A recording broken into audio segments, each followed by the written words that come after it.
Chers internautes, bonsoir et bienvenue dans Kër Tambadou TV. Donc n'oubliez pas surtout d'appuyer sur la cloche de notification. Ceci vous permettra d'avoir en temps réel, à l'instant même avec grand T, d'avoir toutes nos publications que nous avons bien voulu partager avec vous. Alors aujourd'hui, on se trouve ici au siège de Kër Tambadou Action pour discuter un peu et savoir effectivement le contenu donc de cette structure donc venant donc Kër Tambadou Group. Voilà, donc nous sommes avec le coordinateur. Je vous laisse d'abord le soin. Coordinateur, merci d'avoir accepté notre invitation et merci d'avoir bien voulu nous accueillir ici au siège de Kër Tambadou. Alors je vous laisse le soin de saluer effectivement les internautes qui nous suivent à travers Kër Tambadou TV. Je profite de l'occasion, comme il l'a dit, de vous saluer, vous les internautes de Kër Tambadou TV. Je dirais que c'est une télévision que les gens sont en train de suivre.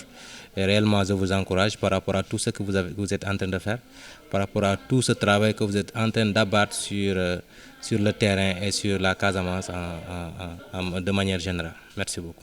Voilà, donc merci. Donc la première question va consister effectivement à savoir, nous sommes aujourd'hui le 1er octobre vendredi, donc nous sommes à quelques jours effectivement du démarrage donc dans la phase d'exécution de votre contrat qui vous lie avec l'hôpital de la Paix. Alors, où en sommes-nous effectivement?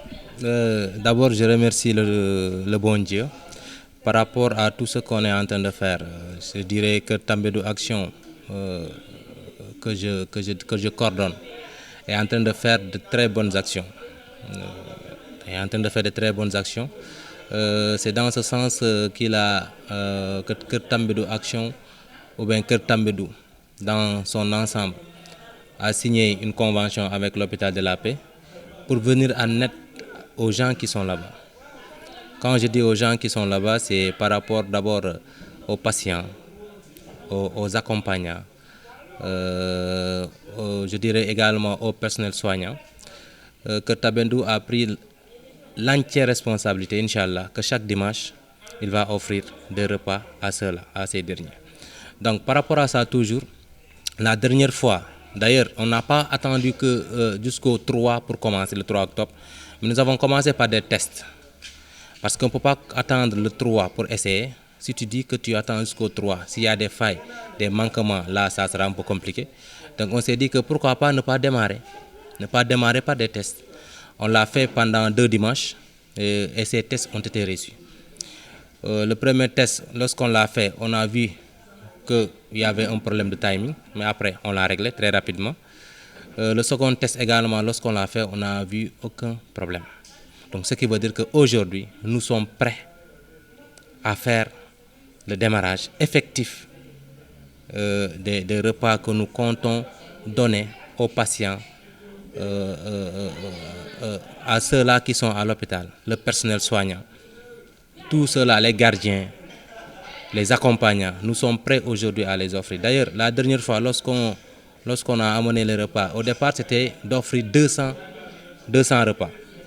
Mais on s'est trouvé avec plus de 250 repas le premier jour. Le second jour, par rapport au test, on s'est retrouvé avec 200 et quelques. Donc vous voyez, donc ce qui veut dire que chaque fois nous prévoyons de mettre un surplus qui va permettre à ceux-là aussi qui viennent. Parce que l'hôpital, c'est les gens qui viennent là-bas, on ne peut pas prévoir aujourd'hui et dire que demain il y aura tant de personnes qui vont venir. Non. Parce que chacun a besoin de l'hôpital. Quoi qu'il en soit, tu viendras faire tes besoins là-bas par rapport aux soins médicaux et tout cela. Donc lorsqu'on l'a fait également, tout le monde était content. Ces responsables de l'hôpital étaient venus, ils étaient très contents, ils ont vu ce qu'on a fait. Donc maintenant, nous sommes prêts à le faire carrément et à le faire de manière perpétuelle. Donc vous êtes prêt pour le 3? Pour le 3, oui, on est prêt. On est prêt. Il n'y a pas d'absent, il n'y a pas de malade parmi l'équipe que vous avez désignée pour au moins accompagner? Non, alhamdulillah, je dirais que toute l'équipe est prête. Elle est déjà disponible. D'ailleurs, nous, les dépenses, nous les faisons 2 jours ou 24 heures avant. 48 heures ou 24 heures avant. Donc c'est pour permettre à ce qu'on ne puisse pas être en retard lorsqu'on devra livrer le repas. Donc on le fait avant le jour. Donc comme on le fait avant le jour, ce qui veut dire que le matin de très bonne heure, on commence à cuisiner. Midi, 13 heures au maximum, on a fini. Donc on amène les repas. D'ailleurs, il y a toujours l'aspect hygiène qu'on ne badine pas. Parce que lorsqu'on arrive là-bas, nous obligeons tout le monde à porter d'abord des masques. Nous obligeons également ceux-là qui livrent le repas à porter des gants. C'est pour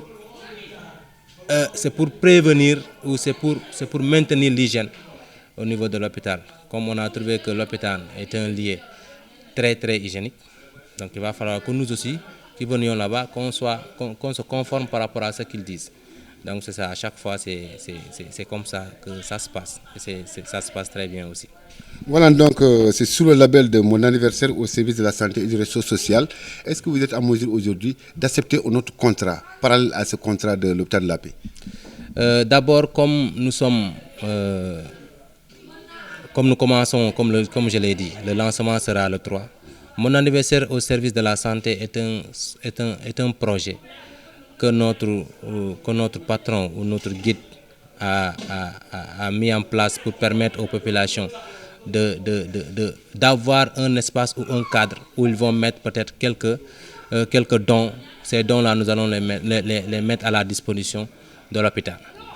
Mon anniversaire au service de la santé, comme vous le saviez, au départ c'était pour donner seulement des repas à l'hôpital de la Paix. Mais on est allé dans la convention, jusqu'à être dans d'autres étapes, comme par exemple trouver des partenaires qui vont aider l'hôpital. Inch'Allah, nous le ferons, nous sommes dans ça. Trouver également des gens, par exemple, qui vont donner leur sang, une association ou quelque chose de ce genre. Nous allons prendre entièrement le repas qui va leur permettre, après avoir donné leur sang, de se restaurer très facilement. Vous voyez, donc au départ, c'était des repas, mais maintenant, on est allé jusqu'à un autre niveau. Ce qui veut dire que, d'abord, avec l'hôpital, on est dans ça. Maintenant, peut-être qu'après, on le fera avec d'autres, mais pour le moment, nous allons nous concentrer sur l'hôpital de la Paix. Comme c'est le lancement, c'est le démarrage, on va démarrer. Après, nous allons voir ce qui va venir après. Mais si vous êtes sollicité par d'autres hôpitaux, comme l'hôpital régional de Ziguinchor, l'hôpital de Bignona ou l'hôpital de Doussoui? Oui, comme je l'ai dit, nous sommes en train de chercher des partenaires. Si aujourd'hui, l'hôpital, les autres hôpitaux également sont disposés à peut-être nous interpeller par rapport à ça, certainement, nous allons essayer de voir avec eux qu'est-ce qu'on peut faire. Nous allons essayer de voir avec eux. Mais pour le moment, nous allons nous concentrer sur l'hôpital de la Paix parce qu'on a signé une convention avec eux. Après avoir fini, ou bien après avoir fait une évaluation et savoir exactement ce que nous avons fait, quel est réellement l'impact de ce que nous avons fait, après on verra certainement ce qu'on peut faire avec les autres. Mais pour le moment, comme je l'ai dit, laissez-nous... Non, pour le moment, c'est l'hôpital de la Paix et les partenaires. Hein? Oui, l'hôpital de la Paix et les partenaires. Maintenant, le reste, ça viendra, mais progressivement. Attendez, nous allons continuer à travailler avec l'hôpital de la Paix. Après, nous allons voir avec les autres, Inch'Allah. Donc, c'est confirmé, c'est parti pour le 3? C'est parti pour le 3, que tout le monde se prépare. Comme je l'ai dit dans une de vos vidéos, dans une de vos publications, que Inch'Allah, le 3, Ziguinchor saura que réellement, Kër Tambédou Action est en train de faire quelque chose. Très bien. Ouais. Voilà, donc je rappelle que nous sommes avec le coordinateur effectivement de Kër Tambédou Action, mais aujourd'hui il a aussi une autre casquette, casquette tout à fait neuve, surprenante. Il est nommé, donc il a été honoré d'être le coordinateur départemental de la mission locale de l'emploi et de l'entrepreneuriat, c'est-à-dire MIL. Alors, est-ce que vous avez été surpris par cette nouvelle? D'ailleurs, par rapport à cette nouvelle, je dirais, alhamdulillah, je rends réellement grâce à Dieu. Je rends réellement grâce à Dieu. Je dis merci aussi à tout le monde. Je dirais que je suis surpris, je ne suis pas surpris. Les sentiments sont mitigés. D'abord, pourquoi je suis surpris? Par ma modeste personne, pourquoi des gens m'ont donné cette mission? Mais je dirais que peut-être que je ne serai pas surprise, d'autant plus que j'ai toujours œuvré dans ce sens. Parce que ici, vous avez vu que dans Kër Tambédou Action, nous sommes en train de regrouper des jeunes et d'essayer de voir comment faire pour les donner du travail. Donc aujourd'hui, par la grâce de Dieu, on m'a nommé comme coordonnateur du MIL ici à Ziguinchor. Donc c'est quelque chose que je remercie tout le monde. Je remercie tout le monde par rapport à cette nomination. Mais je dirais que c'est un travail, c'est une mission qu'on nous a donnée. Donc cette mission, nous devons faire tout pour la réussir. Nous nous sommes fixés des objectifs et ces objectifs-là, nous allons essayer de les atteindre très rapidement. Actuellement là, c'est aujourd'hui qu'on a démarré, raison pour laquelle vous avez eu la chance de nous prendre en exclusivité, vous avez l'exclusivité. Donc nous avons démarré aujourd'hui, notre siège se trouve juste à côté de la Somivac, derrière l'hôtel Tahiti, l'ancien hôtel Tahiti. Donc c'est là-bas que nous sommes. Nous sommes une équipe composée de 9 personnes. Cette équipe a pour mission de faire de telle sorte que l'emploi des jeunes soit quelque chose de visible, réel ici à Ziguinchor. L'emploi des jeunes, l'auto-emploi, l'entrepreneuriat, je veux dire, il y a aussi la formation. Nous sommes une équipe qui doit descendre sur le terrain, qui doit aller chercher des informations, qui doit aller rencontrer les jeunes, qui doit discuter avec les jeunes. Ouvrir nos portes également au niveau de nos locaux.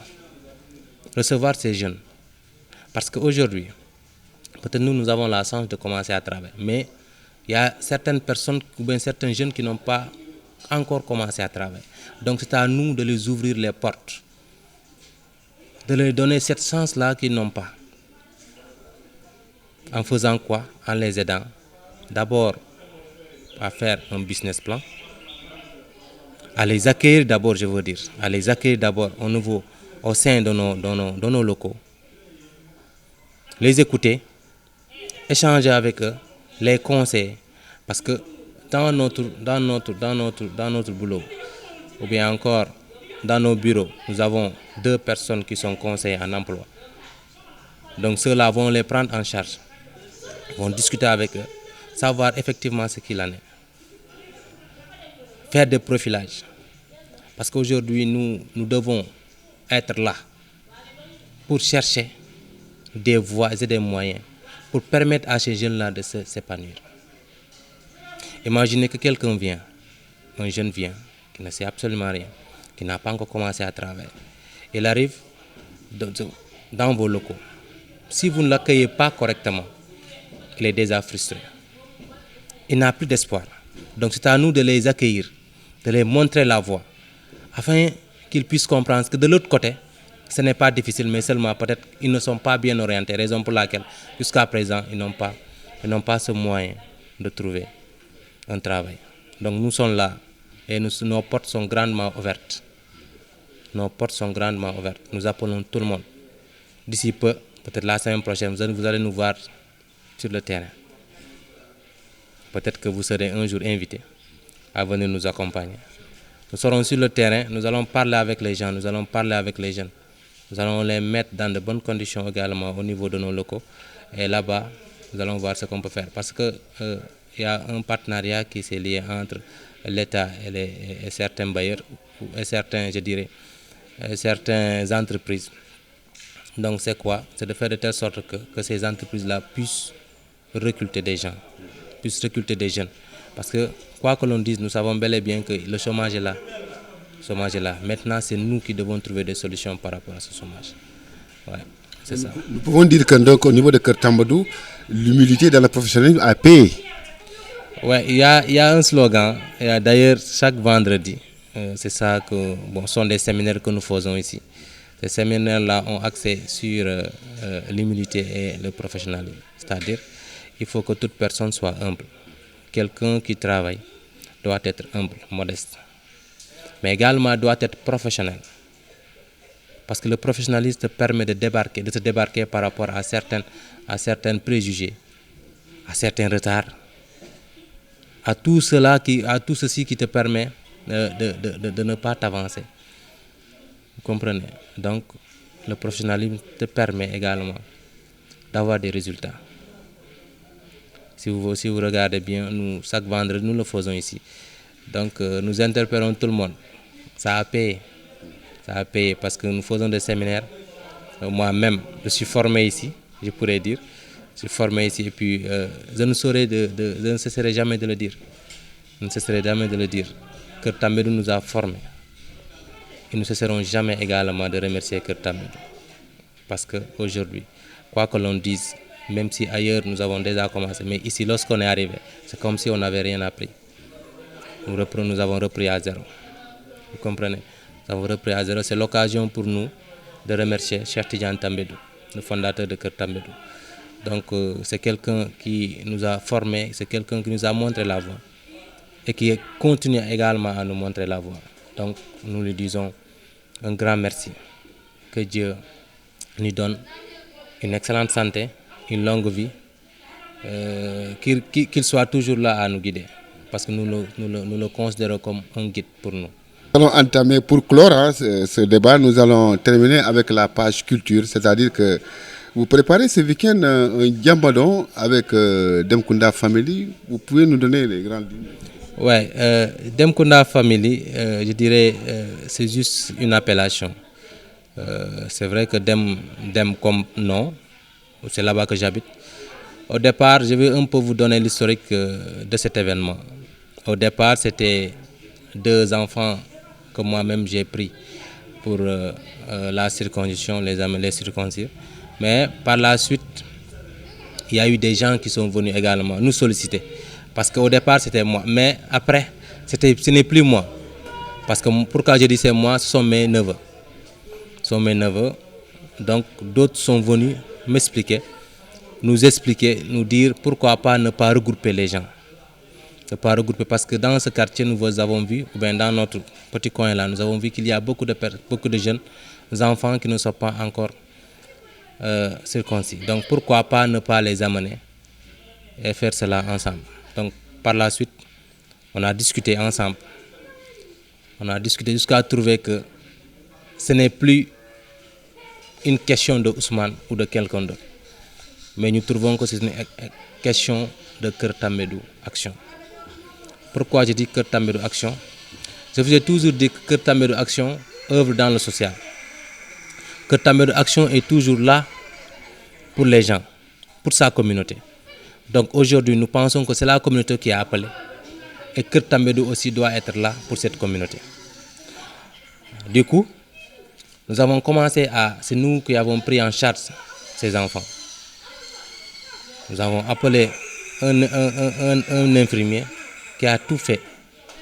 Nous avons regroupé 14 enfants dans un même lieu. On les donnait à manger, on les soignait, on les donnait tout ce qu'ils voulaient.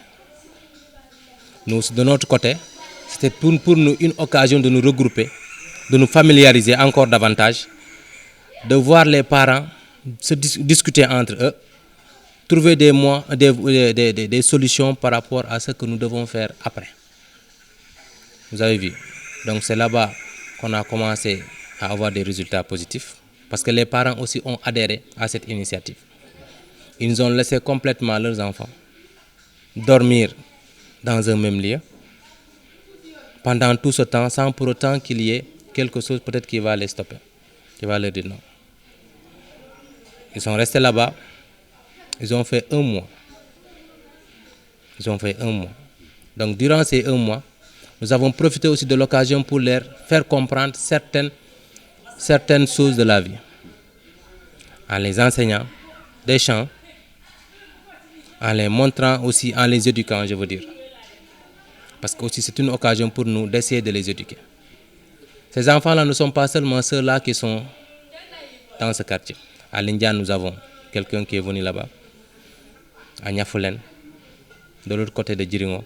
Donc ce ne sont pas des enfants qui sont dans 2 ou 3 maisons, mais non, ils viennent aussi d'ailleurs.